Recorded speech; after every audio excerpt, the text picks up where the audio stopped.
We choose to go to the moon. We choose to go to the moon.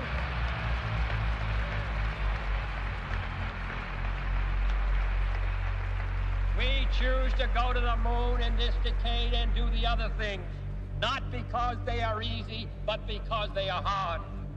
We set sail on this new sea because there is new knowledge to be gained and new rights to be won, and they must be won and used for the progress of all mankind. We shall send to the moon 240,000 miles away from the control station in Houston, a giant rocket more than 300 feet tall, made of new metal alloys, some of which have not yet been invented, capable of standing heat and stresses several times more than have ever been experienced, fitted together with a precision better than the finest watch, carrying all the equipment needed for propulsion, guidance, control, communications, food, and survival, on an untried mission to an unknown celestial body. And therefore, as we set sail, we ask God's blessing on the most hazardous and dangerous and greatest adventure on which man has ever embarked. Thank you.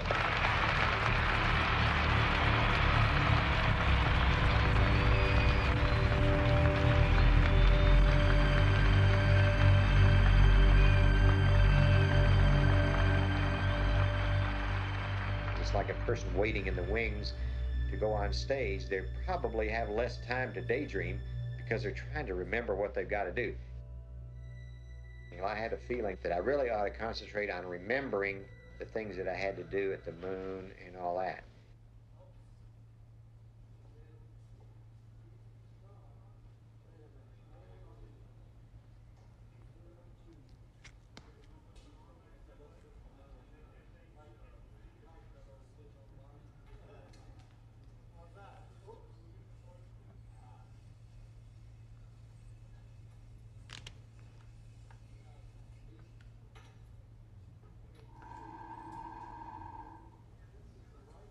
Gosh, here we are, and we're getting down close.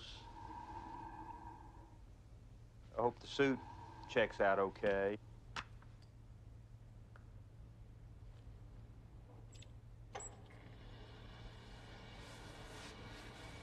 You get sweaty palms and heart starts pounding. It was like the big game about to start.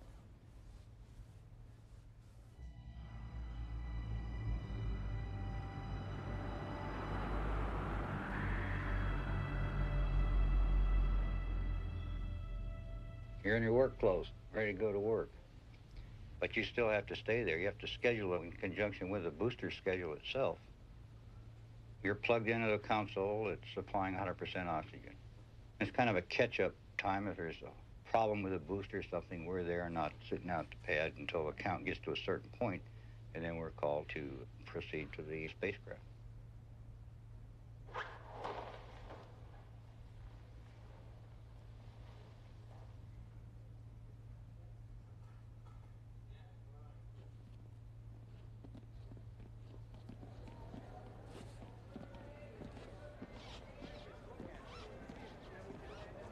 Y'all take care now.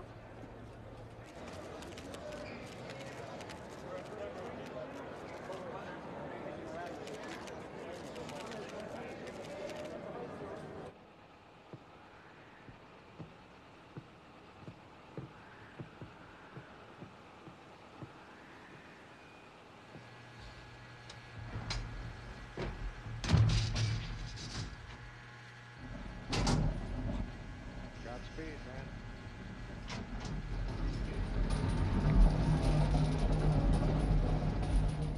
Right at the last minute, there was a psychological block in there that said, don't count on this so heavily.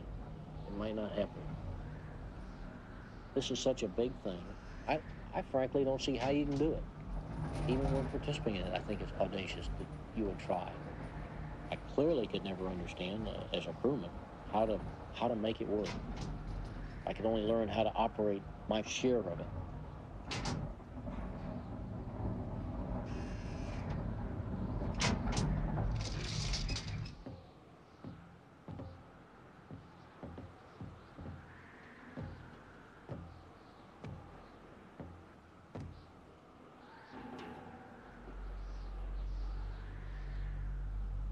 Being command pilot, I was sitting in the center seat, so that meant I climbed in last. I just stood around and waited until they strapped in.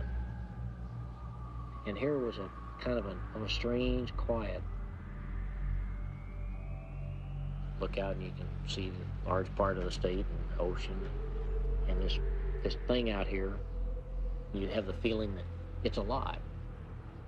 That's the kind of thing that sort of, for the first time, begins to bring home the fact that today is not the game we've been playing and training for years.